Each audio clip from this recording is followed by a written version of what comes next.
السلام علیکم students, how are you all? امید آپ سب خیریت سے ہوں گے۔ بیٹے آج ڈے تھرسڈے ہے اور ڈیٹ 22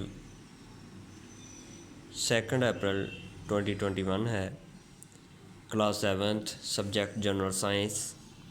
سب سے پہلے تو معذرت، چونکہ آپ کا سائنس کا پیریڈ کل تھا، کسی وجہ سے نہیں ہو سکا، اس لیے آج اس کا کام دیا جا رہا ہے۔ تو ٹاپک ہمارا جو آلریڈی چل رہا ہے، ڈیٹیل کویسچن تھا، common problems of digestive system, نظامی انہضام کے عام مسائل۔ یہ آپ کو پتہ ہے کہ نظامی انہضام کے عام مسائل مطلب کہ انہیں بیماریاں بھی کہہ لیں آپ۔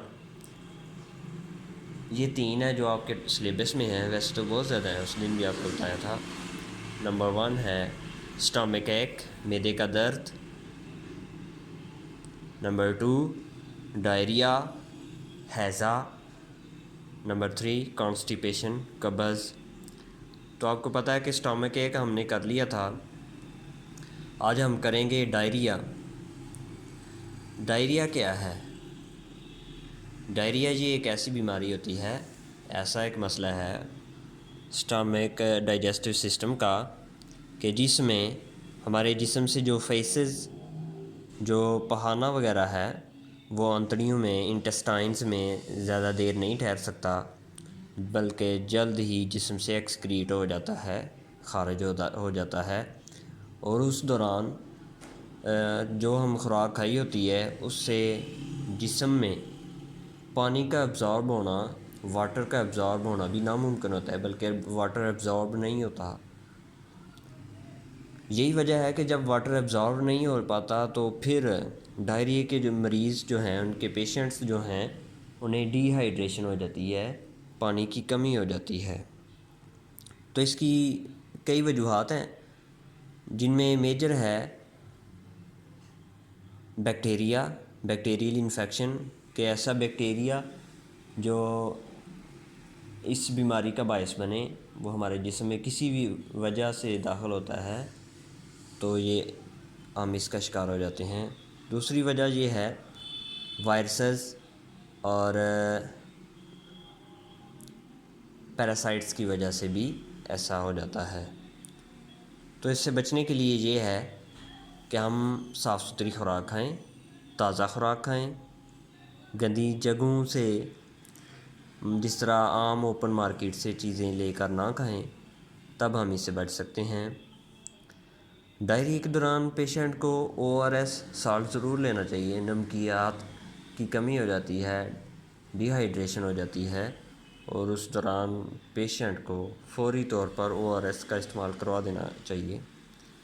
اب دیکھیں نیکسٹ جو ہمارا ہے وہ ہے کانسٹیپیشن، قبض۔ یہ اس کے اپوزٹ ہے ڈائریا کے، دونوں اپوزٹ چیزیں ہیں، ڈائریا اور کانسٹیپیشن اپوزٹ چیزیں ہیں۔ ڈائریا میں فیسز جو ہیں جسم میں ٹھہر نہیں سکتے، جبکہ کانسٹیپیشن میں فیسز، پخانہ وغیرہ جسم میں رکا رہتا ہے، خارج نہیں ہو پاتا۔ یہ ایک ایسی بیماری ہے کہ جس میں فیسز انتڑیوں میں آپ کہہ لیں کہ سخت ہو جاتا ہے، اور اس میں سے پانی بھی جو ہے بالکل ایبزارب ہو جاتا ہے، اتنا سخت ہو جاتا ہے کہ جسم سے ایکسکریٹ کرنا مشکل ہو جاتا ہے۔ اس کی جو مین پرابلمز ہیں، اس کی ریزنز ہیں، وہ یہ ہیں کہ ریگولرلی کھانا نہ کھانا، کھانے میں اعتدال نہ ہونا، مطلب کہ ٹائم کا لحاظ نہ رکھنا، اس کی مین وجہ ہے۔ پانی کم استعمال کرنا، پھر بھی قبض ہو جاتی ہے۔ پھر یہ ہے کہ فائبر والی خوراک نہ کھانا۔ اب دیکھنا ہے کہ فائبر والی خوراک کون سی ہوتی ہے۔ فائبر والی خوراک وہ ہوتی ہے، فائبر اس خوراک کو کہتے ہیں، فائبر وہ کاربوہائیڈریٹس ہوتے ہیں جو جسم سے ان ڈائجسٹڈ، غیر ہضم شدہ حالت میں ایکسکریٹ ہو جاتے ہیں، یعنی کہ وہ جسم کو کوئی فائدہ نہیں دیتے، وہ ان سے کوئی خوراک نہیں حاصل ہوتی، وہ ہضم ہوئے بغیر جسم سے خارج ہو جاتے ہیں۔ جب وہ ہضم نہیں ہو پاتے تو پھر وہ چونکہ ہارڈ فارم میں ہوتے ہیں، وہ ہمارے جو انتڑیاں ہیں، انٹسٹائنز ہیں، ان سے ربنگ کر کے گزرتے ہیں اور ان کی صفائی ہو جاتی ہے۔ تو کانسٹیپیشن سے بچنے کے لیے fresh fruits, fresh vegetables, fibre سے بھرپور خوراک کھانی چاہیے، جسٹ لائک رائسز، ویٹ، گندم وغیرہ انہیں کھانا چاہیے، رائس کھانا چاہیے،